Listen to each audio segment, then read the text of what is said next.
ایک اللہ کے ساتھ تعلق درست رکھو پھر کسی کی پرواہ نہ کرو. حضرت تھانوی رحمۃ اللہ فرماتے ہیں ایک اللہ کے ساتھ تعلق کو درست رکھو پھر کسی کی پرواہ نہ کرو. تقویٰ سے رہیں انشاءاللہ سکھ سے رہیں گے, تقویٰ سے رہیں انشاءاللہ خوشحال رہیں گے. جسے اللہ رکھے اسے کون چکھے, اور جسے اللہ نہ رکھے ساری دنیا چکھے. اس کو جنات بھی ستا رہے ہیں, اس کو جادو بھی ستا رہا ہے, اس کو ڈرانے والے ڈرا رہے ہیں, پریشان کرنے والے پریشان کر رہے ہیں. اگر عالم سراسر بات گیرت چراغ مقبلہ ہرگز نہ میرد. اگر سارا عالم ہوا بن جائے مقبولین کے چراغ کو وہ نہیں بجھا سکتا.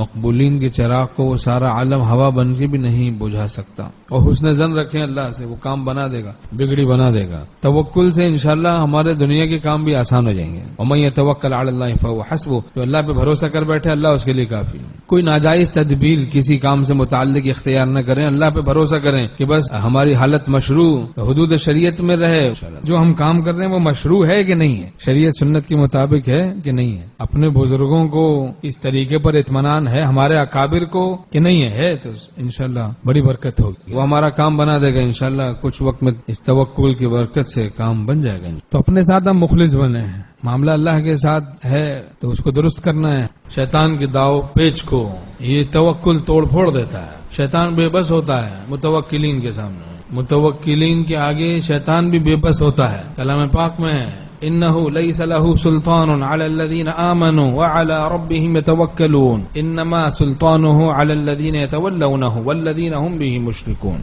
شیطان کا کچھ بس نہیں چلتا ایمان والوں پر اور توکل والوں پر, جو اپنے پروردگار پر بھروسہ کرتے ہیں ان پر شیطان کا کچھ بس نہیں چلتا. اس کا بس تو ان لوگوں پر چلتا ہے جو اس کی تبع کرتے ہیں اور جو اپنے پروردگار کے ساتھ شرک کرتے ہیں. اور بعضوں کا مرض ہوتا ہے کانٹیکٹس, فضول لغو کانٹیکٹس, کہ سب سے کانٹیکٹ کرنا ہے, اللہ کے ساتھ کانٹیکٹ نہیں ہے. اللہ کے کانٹیکٹ سے محروم ہے, اللہ کے ساتھ ربط سے محرومی ہے. سب سے روابط تو ہیں لیکن اللہ کے ساتھ ربط نہیں, صحیح ربط نہیں. ایک اللہ کے ساتھ تعلق کو درست رکھو پھر کسی کی پرواہ نہ کرو.